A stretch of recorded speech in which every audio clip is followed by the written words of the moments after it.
Hey guys, what's up? My name's Ines. I write kissing books, and today I wanted to bring you a bit of a different video. I am on deadline, and it's a self-imposed deadline because I'm my own boss, but I am writing a book. I'm fast drafting a book in 2 weeks. It's due August the 15th. And I'm fast drafting it in 2 weeks, which means that I am living in this chair, in this spot at this computer for the next 2 weeks. And when I am on a deadline like this, one of the things that I don't want to do is have a lot of decisions to make, because we know as writers in the manuscript, we're going to have a lot of decisions to make for our characters. So I try to take away as many decisions as I can from having to make in my own actual life. And one of those decisions is, what the heck am I going to eat? We all have gone to the fridge, like, what am I going to eat? What's for dinner? What's for breakfast? What's for snack? So I try to eliminate as much of that as possible. And the way that I do that is I start to meal prep. So my schedule, I've talked to you before about an ideal day. This is my ideal day for the week. Yeah, you can see that. This is my ideal day for the next 2 weeks. I'm actually working on 2 books at once. So my day starts, sorry, the sun's getting in there. If I put it over here.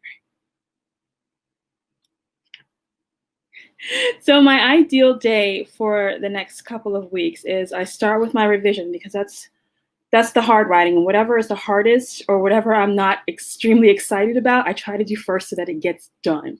So I'm revising 2 chapters in the morning. Yes, I get up at 6 o'clock in the morning, usually a little bit earlier than that. But I get up around 6 o'clock in the morning. I putz around, I do some meditation, whatever else is on my plan, I do that. I check my ads, I check my sales, record some stuff down, get all that stuff out of the way. I know they say you should wait and do all the admin stuff till later, but my mind isn't going to rest until it's done. And by the time it's done, it's about 7 o'clock. So I'm pretty good about that. And then around 7 o'clock in the morning is when I sit down at the computer. I open up At 7 o'clock in the morning is when I open up a Scrivener and I start to revise. So I'm revising 2 chapters of Her Vampire Lord every day. And I give myself from about 7 to 11 to get that done. And then somewhere in there, I have breakfast. And then after that, I do 4 sprints to get 2 chapters of the book that I'm writing that needs to be turned in by August the 15th. So I wake up at 6. I start my revision at 7, have breakfast in there. Then I write 1 chapter of the sweet romance that needs to be turned in, and then I have lunch, and then I write another chapter of the sweet romance. And then by 3 o'clock, I'm done for the day. But in there, I try to not have to think about what I'm going to eat. So this is how I actually do my meal planning. And this meal planning, I feel, works really well if you're someone that doesn't need to eat different things every day. It's okay if you can eat basically the same thing for a time period, and I can do that. So every day I wake up and I make myself a mug of tea. This is actually chai tea with some almond milk. So I've been sipping on this since 7 o'clock this morning. I also make I have water with cucumber, lemon, and basil, and I just like the way this tastes. It just feels so fresh on my tongue. So I have these 2 mugs sitting on my desk until breakfast.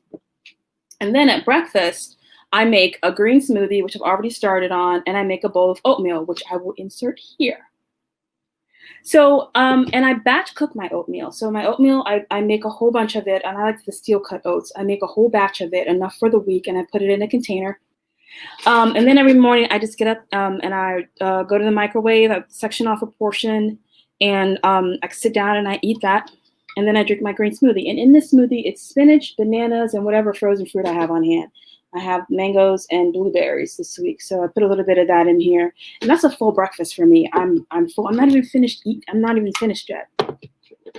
And then I sit down and I get my writing done. Then lunch rolls around, and I've batch cooked a lot of stuff. So again, if you don't have to eat this, if you don't mind eating the same thing over and over again, this will work for you really well. But I batch cook rice. And I like brown basmati rice. I batch cook a whole thing of brown basmati rice. I batch cook a whole thing of potatoes, sweet potatoes, Yukon potatoes, red potatoes. So I batch bake those, and then I put them in containers. And then I can heat those up as I grab them. I batch cook lentils, and I have 15 bean lentils, and then I have just pinto bean lentils, and so I can have a little bit of variety. and I'll add either salad or steamed veggies to that. And the steamed veggies I do have to cook. So a lot of times the steamed veggies is what I'm probably having for dinner if I don't mind getting up and steaming some vegetables, or if I have the energy to steam some vegetables, I will. Otherwise, I'll just make a salad. And I always have kale marinating. I'm one of those people that likes kale. When I was a kid, I'm from farm people, but I never lived on a farm. My people came from the farm to the big city of Annapolis, Maryland. And people would still come from the farms and bring like deliveries. And so a man came when we lived in Chesapeake Bay. So the man, we called him the fish man, even though it wasn't all that he brought. And he would bring like fish that we had to like scale. And I used to know how to do all the stuff. I don't remember how to do any of this anymore. And he would also bring huge bushels of kale. And it was my job to peel the kale, to look for the earthworms and take the earthworms out of the kale. And then my grandma would take all the kale and she put it in a batch with ham hock and some parts of a pig, pig tail, pig tongue, pig anything. She put it in there and cook it for hours and hours and hours. I would eat it. The funny thing now is though I still love kale, but I don't even bother cooking it. I just eat it raw or eat it with some marinade, and it's just the best thing, and I can have it every day and be really, really happy to have it every day.